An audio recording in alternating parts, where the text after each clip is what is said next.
नमस्कार, मैं हूं वैदेही भट्टागर और आप देख रहे हैं चैनल 9 न्यूज। अगर आपने हमारा चैनल सब्सक्राइब नहीं किया है तो सब्सक्राइब करने के साथ ही बेल आइकन दबाना नहीं भूलें। खबरों पर जाने से पहले नजर डालते हैं हेडलाइंस पर। उदयपुर में एक बार फिर सिर तन से जुदा की धमकी मिलने के बाद फैली सनसनी। सराड़ा थाना अधिकारी कर रहे हैं मामले की जांच। क्या एक बार फिर उदयपुर में कन्हैयालाल हत्याकांड को दोहराने की हो रही है साजिश? आरपीएससी पेपर लीक मामले में बुधवार को कुल 17 आरोपियों को पेश किया गया न्यायालय में। 7 महिला आरोपियों को 2 दिन की रिमांड सहित होटल से गिरफ्तार 10 आरोपियों को भेजा 5 दिन की रिमांड पर। पुलिस करेगी पूछताछ। और लंबे इलाज के बाद भी वन विभाग के अधिकारी नहीं बचा सके उस्ताद की जान। बाघ T24 के पैर की हड्डी बढ़ने से चल रहा था इलाज। विधिवत तरीके से हुआ अंतिम संस्कार। और अब खबरें विस्तार से। उदयपुर जिले के सराड़ा कस्बे के झाड़ोल गांव में उस समय सनसनी फैल गई जब बुधवार को सुबह खाद बीज की दुकान में एक पत्र मिला।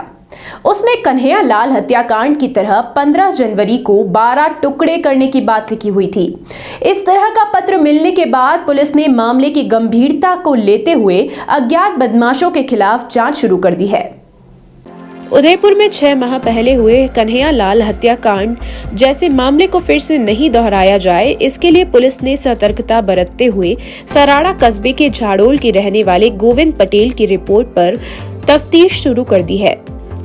दरअसल मंगलवार की रात को झाड़ोल गांव में स्थित सरस पशु आहार की दुकान पर अज्ञात 2 से 3 बदमाशों ने पत्थरबाजी कर दी थी। गोविंद पटेल की नींद खुल जाने से बदमाश वहां से फरार हो गए, लेकिन एक पत्र छोड़ गए जो कि सुबह गोविंद पटेल को मिला। उसमें साफ लिखा हुआ था कि तेरा हाल भी कन्हैयालाल की तरह कर देंगे और 15 जनवरी को 12 टुकड़े कर देंगे।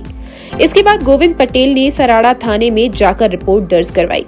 गोविंद पटेल ने पड़ोसी देवीलाल पटेल पर हमला करवाने का संदेह व्यक्त किया है। रिपोर्ट के अनुसार गोविंद पटेल ने 9 दिसंबर को ही अपनी दुकान खोली थी, इसीलिए पड़ोसी ने यह हमला करवा दिया ताकि वह दुकान को बंद कर दे। हालांकि दुकान में जो पत्र मिला है उसके बाद सराड़ा थानाधिकारी प्रवीण सिंह पूरी मुस्तैदी के साथ जांच में जुटे हुए हैं। कल मध्य रात्रि को 2 बजे के आसपास उसका घर व दुकान पास है, तो उसको अपने दुकान के शटर पर पत्थर से मारने की आवाज़ आई। तो उसने उठा तो उसने देखा 2-3 लोग थे जो दुकान पे शटर पे पत्थर मारे थे। तो उसने उठ के आवाज़ की तो वो लोग भाग गए। सुबह उठ के उसने अपनी दुकान खोली तो उसने बताया कि दुकान के अंदर एक कागज़ लिखा जिसमें उसे जान से मारने की धमकी के आशय से लिखे हुआ पत्र प्राप्त हुआ है। उसने ये खाद बीज की जो दुकान है वो 9 तारीख इसी महीने की 9 तारीख को ही खोली थी और उसने अपने पड़ोसी जो खाद बीज की दुकान लगाते हैं देवीलाल पटेल, उस पर शंका जाहिर की है कि ये जो है रंजिशवश उसने ये काम किया है। प्रकरण पुलिस थाना सराड़ा में दर्ज किया जा चुका है और इस पर अनुसंधान जारी है।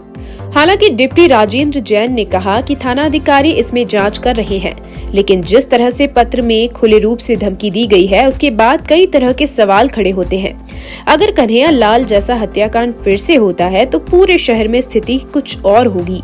अब देखना यह होगा कि पुलिस कब तक अज्ञात बदमाशों तक पहुंच पाती है, ताकि यह पता चले कि पत्थरबाजी करने वाले लोगों की आखिरकार मंशा क्या थी। आरपीएससी के सेकंड ग्रेड टीचर परीक्षा के पेपर लीक मामले में बुधवार को उदयपुर शहर के सुखेर थाना क्षेत्र में स्थित होटल हिमांशी से गिरफ्तार 10 आरोपियों को न्यायालय में पेश किया गया। न्यायालय ने सभी आरोपियों को 5 दिन की रिमांड पर भेज दिया है। इधर बेकरिया क्षेत्र से गिरफ्तार हुए आरोपियों में शामिल लड़कियों को फिर से न्यायालय में पेश किया गया। इनको भी न्यायालय ने 2 दिन की रिमांड पर भेज दिया है। आरपीएससी पेपर लीक मामले में पुलिस के हत्थे चढ़े आरोपियों से पुलिस लगातार पूछताछ कर रही है। इस पूरे मामले में कई और लोगों के लिप्त होने के साथ कई और राज खुलने की संभावना के चलते पुलिस आरोपियों के रिमांड की मांग कर रही है। ऐसे में बुधवार को पुलिस ने जिन 7 महिला अभ्यर्थियों को न्यायालय में पेश किया, उन सभी को न्यायालय ने एक बार फिर 2 दिन की रिमांड पर भेज दिया है। पुलिस ने न्यायालय में इन आरोपियों के रिमांड बढ़ाने की मांग की थी। पुलिस रिमांड के दौरान और गहनता से पूछताछ करेगी। इसके अलावा उन 10 आरोपियों से पुलिस 5 दिनों तक पूछताछ करेगी जिन्हें पुलिस ने हिमांशी होटल से गिरफ्तार किया था। आपको बता दें कि इस मामले में नित्य नए खुलासे हो रहे हैं, इसीलिए पुलिस लगातार आरोपियों के रिमांड बढ़ाने के लिए न्यायालय में इनको पेश कर रही है। अब देखना यह होगा कि पुलिस की पूछताछ में और क्या तथ्य निकलकर सामने आते हैं। उदयपुर के बायोलॉजिकल पार्क में 8 साल पहले लाए बाघ T24 ने आखिरकार लंबी बीमारी के बाद बुधवार को दम तोड़ दिया। बाघ T24 पिछले कुछ समय से बीमार चल रहा था। हालांकि वन विभाग की ओर से T24 का पूर्ण रूप से इलाज किया, लेकिन उसे बचा नहीं पाए। बाघ T24 के पैर की हड्डी बढ़ने से उसकी तबीयत खराब हो गई थी, इसीलिए पिछले कुछ समय से बाघ T24 को इनक्लोजर में रखा गया था। उसका इलाज किया जा रहा था। बुधवार को इलाज के दौरान बाघ T24 ने दम तोड़ दिया। इसके बाद विधिवत तरीके से उसका अंतिम संस्कार किया गया। आपको बता दें कि बाघ T24 को रणथंभौर से उदयपुर के बायोलॉजिकल पार्क लाया गया था, लेकिन यहाँ की आबो हवा बाघ T24 के लिए अनुकूल नहीं होने से वह कहीं भी यहाँ पर वह ठीक नहीं रह पाया। बायोलॉजिकल पार्क बनने के बाद यहाँ पर आने वाले पर्यटकों के लिए बाघ T24 को यहाँ पर भेजने के फैसले पर भी कई सवाल खड़े हुए थे।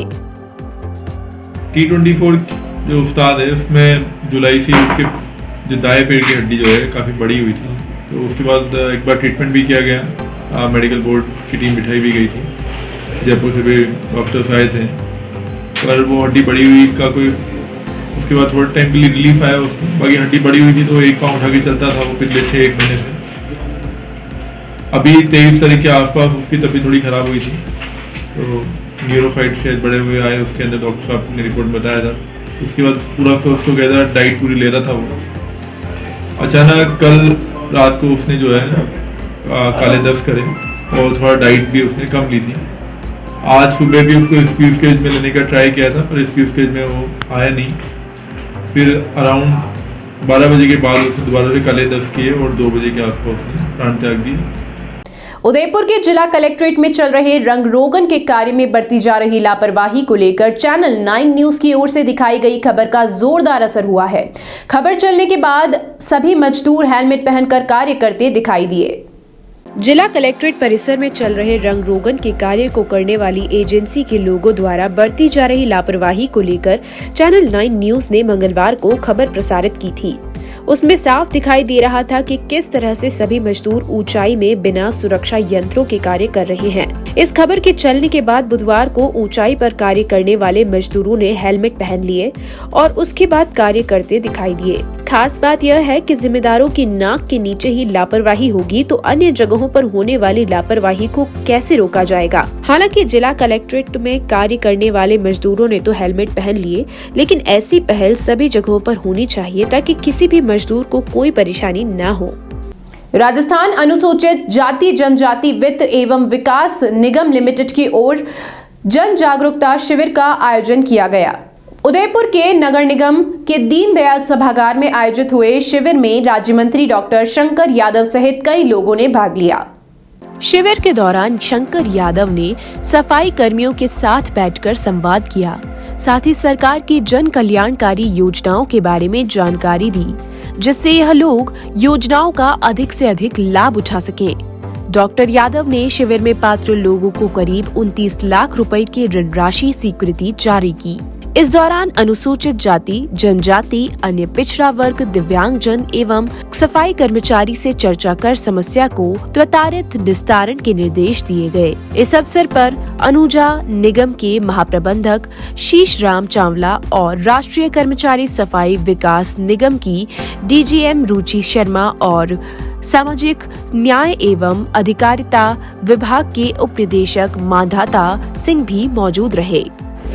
अनुसूचित जाति वित्त और विकास आयोग राजस्थान सरकार और हमारे केंद्र सरकार की ओर से सफाई कर्मचारियों के जो समाज के जो लोग हैं, कमज़ोर तबके के जो लोग हैं, अनुसूचित जाति के लोग हैं, विकलांग समाज के लोग हैं, विकलांग लोग हैं, उन सबको उनका सबका जीवन स्तर ऊपर उठाने के लिए, उनको विकास के मुख्य धारा में लाने के लिए केंद्र और राज्य सरकार की जो कल्याणकारी योजनाएं हैं उनके तहत उनको ऋण देकर उनका जीवन स्तर ऊपर उठाने का प्रयास हम लोग पूरे राज्य में कर रहे हैं।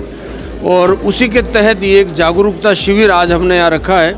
इस जागरूकता शिविर के माध्यम से हम जो तमाम कल्याणकारी योजनाएं केंद्र और राज्य सरकार की है, उन योजनाओं के माध्यम से लोगों तक ये संदेश देने का प्रयास कर रहे हैं, उनको जागरूक करने का प्रयास कर रहे हैं कि वो सरकार की ये अभिनव योजनाएं हैं जो उनका जीवन स्तर ऊपर उठेगा, उनसे आर्थिक रूप से मजबूती मिलेगी, आर्थिक संबल बढ़ेगा और इन ऋण योजनाओं के माध्यम से वो विकास की जो दौड़ है उसमें भागीदारी सुनिश्चित कर सके।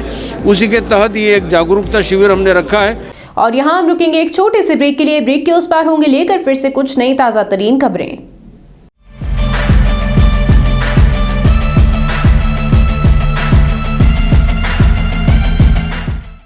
काम से ब्रेक चाहिए या वीकेंड पर करनी हो धमाल, बर्थडे पार्टी ऑर्गेनाइज करनी है या फिर करना हो एनिवर्सरी का ग्रेट सेलिब्रेशन, फैमिली के साथ बाहर जाना हो या फिर दोस्तों के साथ करनी हो पार्टी शार्टी, तो Nightingale resort could be your best option, जो आपको देता है स्विमिंग पूल,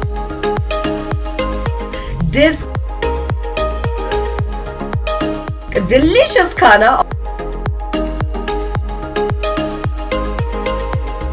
और बड़ा सा banquet hall, which you can book from only for 50 rupees. तो सोच क्या रहे हो, आज ही बुक करो Nightingale resorts for all your great experiences at Nathdwara and Rajsamand.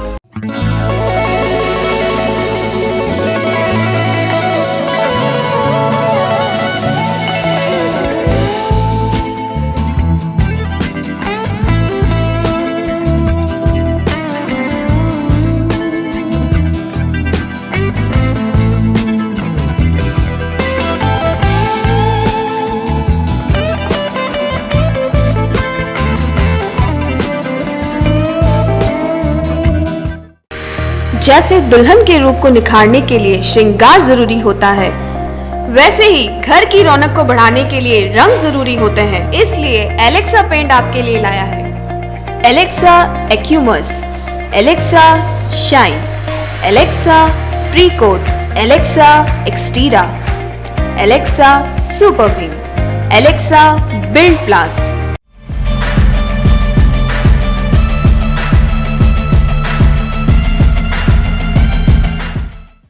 Break के बाद एक बार आपका फिर से स्वागत है।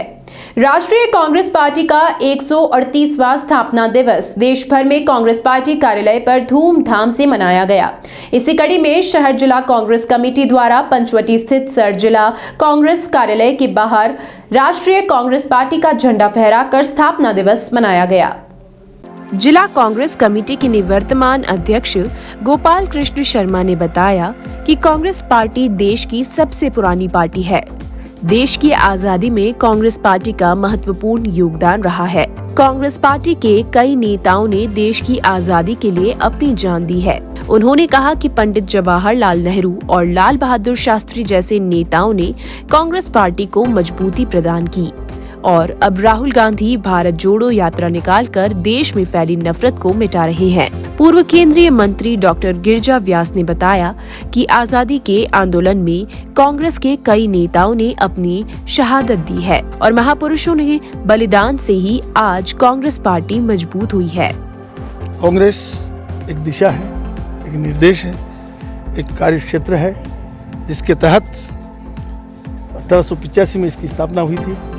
उसके बाद निरंतर देश की आज़ादी की लड़ाई जिस तरह से लड़ी और हमारे महान नेता महात्मा गांधी, सरदार वल्लभ भाई पटेल, जवाहरलाल नेहरू, तिलक, गोड और न जाने कितने हमारे पूरे नाम लिखना, उन नेताओं के निरंतर नेतृत्व में लड़ाई को आगे बढ़ाया गया। सुभाष चंद्र बोस, भगत सिंह जैसे, हमारे चंद्रशेखर आज़ाद जैसे लोग देश की आज़ादी में कुर्बान हुए। उसके बाद कांग्रेस के हाथ में देश की बागडोर आई और देश को उन्होंने एक ऊंचाइयां दी। कांग्रेस का हमेशा यही सोच रहा कि ये देश सभी का है, सभी धर्म, सभी जातियां, हिंदुस्तान सभी धर्म, सभी जातियों, सबका सम्मिश्रण है। ये हिंदू, मुसलमान, सिख, ईसाई सबका भाईचारे से नेतृत्व है और इसका नेतृत्व कांग्रेस ने 70 साल तक दिया और देश को ऊंचाइयों की तरफ ले गए। आज का कार्यक्रम आप खुद देख रहे हैं, अभी भी झंडारोहण हुआ है और कांग्रेस का ये हमारा 138वां दिवस है, स्थापना दिवस। ये स्थापना दिवस इस बात का प्रतीक है कि लोग जुड़ते रहे, चलते रहे और हम युगों में बांटे हैं। तो युग चाहे कितना ही करते हैं, लेकिन आज़ादी के बाद तक, जब तक गांधी जी की मृत्यु नहीं हुई, और मैं तो ये कहूँगी कि आज तक का युग गांधी युग है कांग्रेस के साथ। क्योंकि गांधी जी के जो सपना था उसको केवल पूरा ही नहीं किया, बल्कि उस सपने को पूरा करने में अपनी कुर्बानी दी। हम लोग एक बात कह सकते हैं बहुत गर्व के साथ कि हमारे जो भी लोग जिनकी गोली से किसी से भी अंग्रेज द्वारा मृत्यु होती थी, मार दिए जाते थे, चाहे वो जलियांवाला वाला हो, चाहे वैसे भी हो, गोलियां चलती थी और उनको जेलों में बंद रखा था।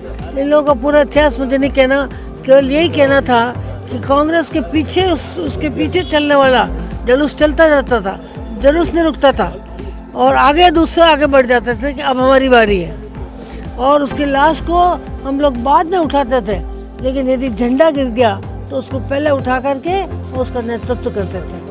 महादेव परिवार and Shri Ram club committee Balicha और कमांडो मार्शल आर्ट एकेडमी के साझे में 5 दिवसीय निशुल्क आत्मरक्षा एवं लाठी प्रशिक्षण शिविर का आयोजन किया जा रहा है। बलीचा स्थित सेंट्रल पार्क में चल रहे इस शिविर में बालिकाओं के साथ साथ हर उम्र के लोग भाग ले रहे हैं।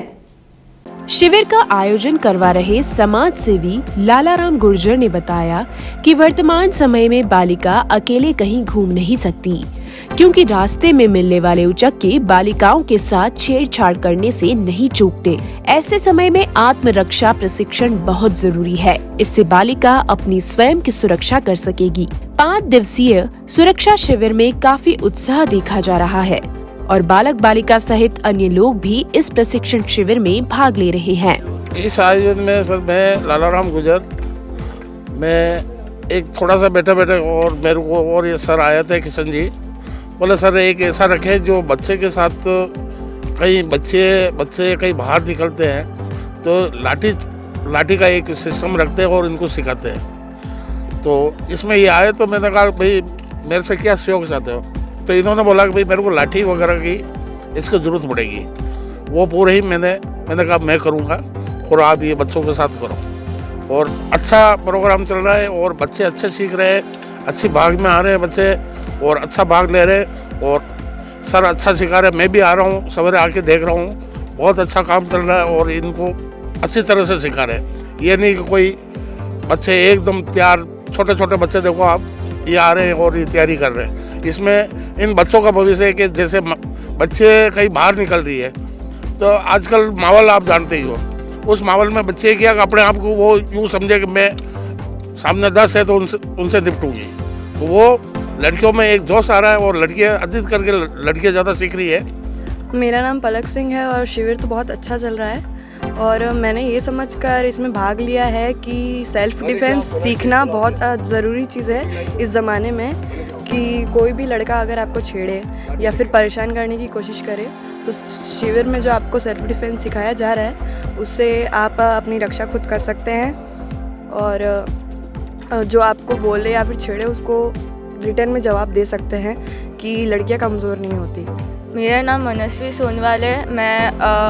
मेरे को लाठी चलाते हुए 5-6 साल हो गए और मैं अपने सर किशन वंदे और पापा से ही सीख रही हूँ ये सब करना। और मुझे कराटे सीखते हुए 9 साल हो गए और 9 सालों से जब से मैंने कराटे सीखा तब से मेरे अंदर कोई डर नहीं रहा है। मैं अपने सारे काम खुद कर सकती हूँ और अभी किसी तरीके का डर नहीं है। मैं कहीं पर भी जा सकती हूँ, खुद अपने काम आत्मरक्षा खुद कर सकती हूँ। और अभी तक 9 सालों में मैंने 35 से भी ज़्यादा मेडल्स जीत रखे, उसमें अधिकतर मेडल गोल्ड मेडल्स मैंने जीत रखे हैं। और मैं अभी यहाँ पर अभी शिविर जो लगा है उसमें मैं आ भी रही हूँ, सीख भी रही हूँ और साथ में सिखा भी रही हूँ। उदयपुर के शिल्पग्राम में इस बार बेणेश्वर धाम के संत मावजी महाराज के चोपड़ों में रचित चित्रों की प्रदर्शनी आकर्षण का केंद्र बनी हुई है। करीब 300 साल पुराने इन चित्रों की प्रतिकृतियों की इस प्रदर्शनी को देखने आने वाले सभी लोग इसके सौंदर्य के साथ साथ रंगों और कलाओं को निहार रहे हैं। संगम सभागार में संत मावजी के 2 चोपड़ों के करीब 100 चित्रों को प्रदर्शित किया गया है। इस प्रदर्शनी में डूंगरपुर जिले के सांबला और उदयपुर जिले के शेषपुर में संग्रहित संत मावजी के चोपड़ों के चित्रों के फोटोग्राफ्स का मेलार्थी अवलोकन कर जानकारी ले रहे हैं। सभागार में आकर्षक ढंग से सजाए गए इन चित्रों को देखने के लिए यहाँ आने वाले मेलार्थी व चित्रकार पहुँच रहे हैं। इसमें बेणेश्वर धाम से जुड़ी कलाकृतियों के डिजिटलाइजेशन कार्य के बाद अब देश के ख्यात चित्रकारों के माध्यम से इनकी प्रतिकृतियां तैयार करवाई जाएंगी।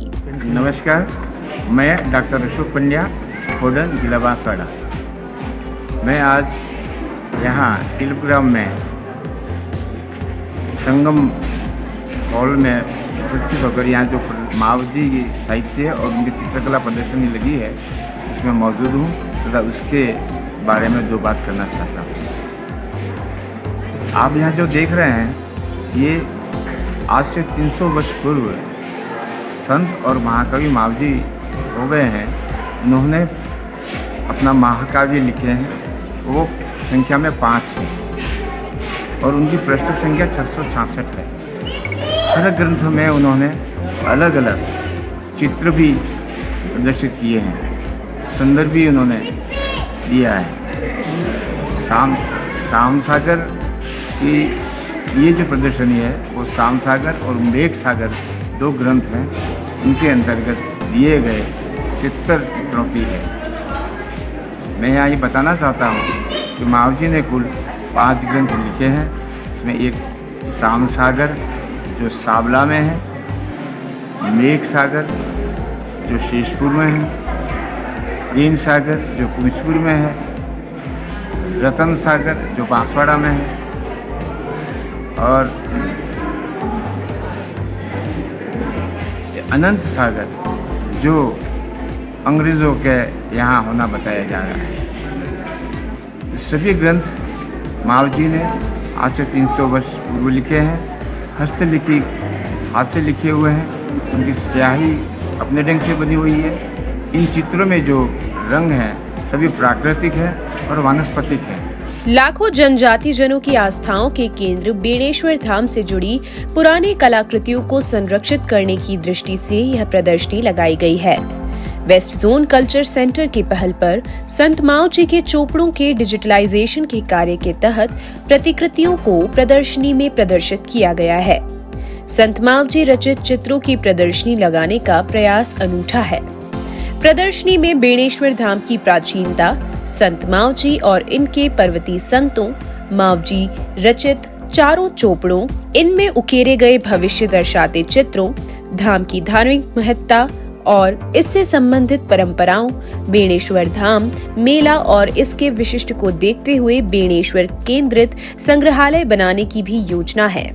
इन सभी चित्रों में मावजी ने कृष्ण अवतार को पोषित किया है और जैसे हम लोग भागवत वगैरह देखते हैं उनमें जितने भी प्रसंग हैं सभी प्रसंगों को दर्शाया भी है और उन्होंने आत्मसात भी किया है।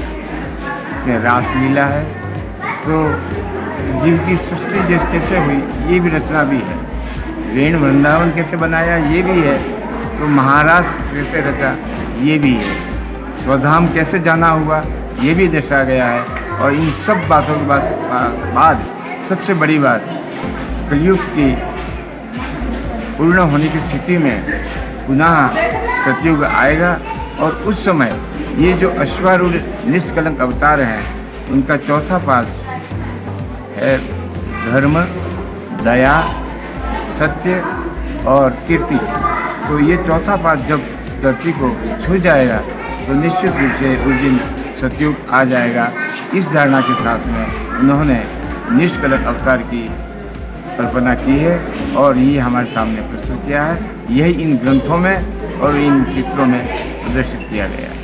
सहरिया और टाडामाडा क्षेत्र में मां बाड़ी केंद्रों पर कार्य करने वाले कार्मिकों ने बुधवार को संभागीय आयुक्त को ज्ञापन सौंपा और विभिन्न मांगों को समय पर पूरा करने की बात कही। ज्ञापन देने के बाद कार्मिकों ने बताया कि वर्तमान में कुल 2800 केंद्र संचालित हैं। इनमें 4200 कार्मिक कार्यरत हैं। यह सभी बीएड, बीएसटीसी और डीएलएड योग्यताधारी हैं। ऐसे में इन शिक्षा सहयोगियों को वरिष्ठता के आधार पर कैडर निर्धारित कर संविदा सेवा नियम 2022 में सम्मिलित करवाकर नियमित करें और साथ ही टीएडी विभाग के सभी शिक्षा सहयोगियों का स्थायीकरण करते हुए नियुक्ति दी जाए। इसके अलावा शिक्षा विभाग द्वारा जो राजकीय अवकाश घोषित किए जाते हैं वह केंद्रों पर लागू किए जाएं, ताकि इनके कार्मिकों को भी इनका लाभ मिल सके। हम आज कमिश्नर ऑफिस ज्ञापन देने आए हैं। हमारे को जो राजकीय विद्यालयों में अवकाश मिलते हैं, जो माँबाड़ी और डे केयर पर इसी सत्र आदेश निकाल के कहा है कि अपने अवकाश नहीं रहेंगे माँबाड़ियों पर। हम कमिश्नर महोदय से निवेदन करते हैं कि हमारा जो राजकीय विद्यालयों में और राजकीय विभागों के अनुसार जो अवकाश मिलते हैं वो हमारे को स्वीकृति देवे और हमारा मानदेय नहीं काटा जाए। अगर ये मांगे हमारी नहीं मानी गई तो हम कल से यहाँ धरना प्रदर्शन करेंगे। उसकी जिम्मेदारी स्वच्छ परियोजना की रहेगी। शिक्षा सहयोगी इसमें कोई वो जिम्मेदार नहीं रहेगा। धन्यवाद। हमारी मुख्य मांगे ये है कि हमारे को माँबाड़ी शिक्षा सहयोगी को संविदा रूल्स 2022 जो सरकार ने बनाई है उसमें माँबाड़ी शिक्षा सहयोगी को नहीं जोड़ा है और अन्य भर्ती में सभी जैसे विद्यालय सहायक की भर्ती हुई थी उसमें भी हमारे को मान्य किया था। लेकिन अभी पंचायती राज में शिक्षा कर्मी, विद्यार्थी मित्र और जो भी है पंचायत शिक्षा सहायक है उनको सबको सम्मिलित किया है। जबकि माँबाड़ी शिक्षा सहयोगी निरंतर 2001 से लेकर के अभी 2022 चल रहा है। माँबाड़ी शिक्षा सहयोगी निरंतर कार्यरत है और कार्य कर रहे हैं। वो भी शिक्षा के स्तर पे माँबाड़ी में छोटे छोटे बच्चे उनको 5वीं क्लास तक पास करते हैं हम। और हमारे को सरकार ने इसलिए हम पीछे मतलब इसको देखा नहीं है, इसलिए हम सरकार से ये मांग करते हैं कि हमारे को भी संविदा रूल्स 2022 में सम्मिलित करें। और चलते चलते एक बार फिर से नजर डालते हैं हेडलाइंस पर। उदयपुर में एक बार फिर सिर तन से जुदा की धमकी मिलने के बाद फैली सनसनी। सराड़ा थाना अधिकारी कर रहे हैं मामले की जांच। क्या एक बार फिर उदयपुर में कन्हैयालाल हत्याकांड को दोहराने की हो रही है साजिश? आरपीएससी पेपर लीक मामले में बुधवार को कुल 17 आरोपियों को पेश किया गया न्यायालय में। 7 महिला आरोपियों को 2 दिन की रिमांड सहित होटल से गिरफ्तार 10 आरोपियों को भेजा 5 दिन की रिमांड पर। पुलिस करेगी पूछताछ। और लंबे इलाज के बाद भी वन विभाग के अधिकारी नहीं बचा सके उस्ताद की जान। बाघ T24 के पैर की हड्डी बढ़ने से चल रहा था इलाज। विधिवत तरीके से हुआ अंतिम संस्कार। फिलहाल इस बुलेटिन में इतना ही। फिर से हाजिर होंगे लेकर कुछ नई ताजा तरीन खबरें। तब तक के लिए आप हमारे साथ यूं ही बने रहिए और देखते रहिए चैनल 9 न्यूज। धन्यवाद।